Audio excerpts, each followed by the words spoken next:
Big Boss Bigg Boss season 13ರ ಅಗ್ನಿ ಪರೀಕ್ಷೆ ಶುರುವಾಗಿದೆ.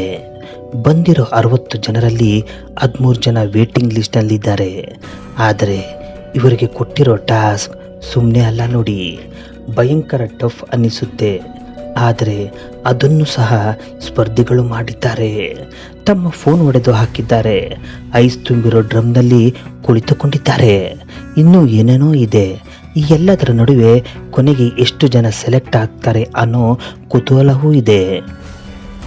ಬಿಗ್ ಬಾಸ್ ಅಗ್ನಿ ಪರೀಕ್ಷೆಗೆ 60 ಜನ ಬಂದಿದ್ದರು. ಇವರಿಗೆ ಇಲ್ಲಿ ಟಫ್ ಟಾಸ್ಕ್ಗಳನ್ನೇ ಕೊಟ್ಟಿದ್ದಾರೆ. ಇನ್ನು ಕೆಲವರು ಟ್ರೈ ಮಾಡಿದ್ದಾರೆ, ಮತ್ತೆ ಕೆಲವರು ಟಾಸ್ಕ್ ಮುಗಿಸಿ ಹೋಗಿದ್ದಾರೆ. ಕೆಲವರು ವೇಟಿಂಗ್ ಲಿಸ್ಟ್ನಲ್ಲೂ ಕಾಯ್ತಿದ್ದಾರೆ.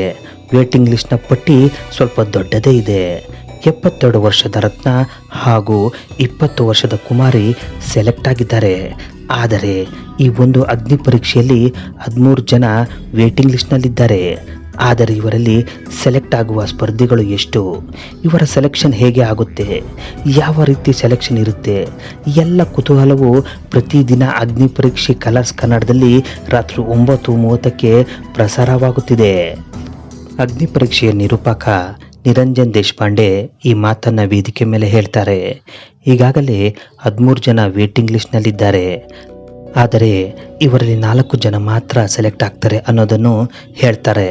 ಅಲ್ಲಿಗೆ ಬಿಗ್ ಬಾಸ್ ಅಗ್ನಿ ಪರೀಕ್ಷೆಯಲ್ಲಿ ಕೇವಲ 6 ಜನ ಮಾತ್ರ ಸೆಲೆಕ್ಟ್ ಆಗ್ತಾರೆ. ಈಗಾಗಲೇ 2 ಸೆಲೆಕ್ಷನ್ ಆಗಿದೆ. ಇನ್ನು 13 ಜನರಲ್ಲಿ ಯಾರು ಆ 4 ಜನ ಸೆಲೆಕ್ಟ್ ಆಗ್ತಾರೆ ಅನ್ನುವುದು ಸದ್ಯದ ಕುತೂಹಲವೇ ಆಗಿದೆ. ಅಗ್ನಿ ಪರೀಕ್ಷೆಯ ಹೆಸರಿನಲ್ಲಿ ತಲೆ ಬೋಳಿಸುವಂತೆ ಮಾಡಿದ್ದು, ಸೆಗಣಿ ಮೆತ್ತಿಸಿದ್ದು, ಸಾಲದು ಎನ್ನುವುದಕ್ಕೆ ಗಿನ್ನೆಸ್ ದಾಖಲೆಯನ್ನೇ ಹರಿಯುವಂತೆ ಮಾಡಿದ್ದು, ಒಬ್ಬಾಕೆಗೆ ಫೋನ್ ಮಾಡಿ ಕೆಲಸ ಬಿಡುವಂತೆ ಹೇಳಿರುವುದು, ಇವೆಲ್ಲವೂ ಸಾಕಷ್ಟು ಟ್ರೋಲ್ ಕೂಡ ಆಗುತ್ತಿದೆ. ಗಿನ್ನೆಸ್ ದಾಖಲೆಯಂತಹ ಜೀವನ ಪರ್ಯಂತದ ದಾಖಲೆಯನ್ನು ಒಂದು ಶೋಗೋಸ್ಕರ ಹರಿದ ಹಾಗೂ ಹರಿಸುವಂತೆ ಕೆಲಸ ಮಾಡಿರುವ ಬಗ್ಗೆ ಸಾಕಷ್ಟು ಟೀಕೆಗಳು ಬರುತ್ತಿವೆ. ಇವುಗಳ ಬಗ್ಗೆ ತೀರ್ಪುಗಾರರಲ್ಲಿ ಒಬ್ಬರಾಗಿರುವ ಬಿಗ್ ಬಾಸ್ ಸ್ಪರ್ಧಿಯಾಗಿದ್ದ ನಟಿ ಸಂಗೀತಾ ಶೃಂಗೇರಿ ಅವರು ಸ್ಪಷ್ಟನೆ ಕೊಟ್ಟಿದ್ದಾರೆ. ಇದೇನು ಕಾಮನ್ ಮ್ಯಾನ್ಗೆ ಮಾತ್ರ ಮಾಡಿದ್ದಲ್ಲ, ಸೆಲೆಬ್ರಿಟಿಗಳಿಗೂ ಸಾಕಷ್ಟು ಟಫ್ ಟಾಸ್ಕ್ ನೀಡಲಾಗಿತ್ತು. ನನಗೆ ಕಣ್ಣಿಗೆ ಸಮಸ್ಯೆಯಾಗಿದ್ದು ಗೊತ್ತಿರಬಹುದು.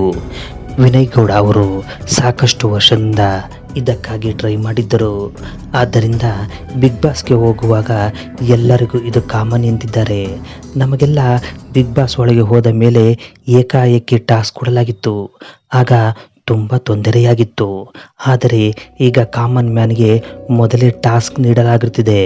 ಅವರಿಗೆ ಮುಂದೆ ಎಲ್ಲ ಈಸಿ ಆಗುತ್ತದೆ. ಬಿಗ್ ಬಾಸ್ ಮನೆಯೊಳಗೆ ಹೋಗುವಾಗ ಅವರು ನಮ್ಮ ಹಾಗೆ ಕಷ್ಟಪಡಬೇಕಾಗಿ ಬರುವುದಿಲ್ಲ ಎಂದಿದ್ದಾರೆ. ಹೀಗೆಲ್ಲ ಮಾಡಿದರೆ ಅವರಿಗೆ ಮುಂದೆ ಸುಲಭವಾಗುತ್ತದೆ ಎಂದಿದ್ದಾರೆ. ಆದರೆ ಇದಕ್ಕೂ ಪರ ವಿರೋಧ ಕಾಮೆಂಟ್ಸ್ ಬರುತ್ತಿವೆ.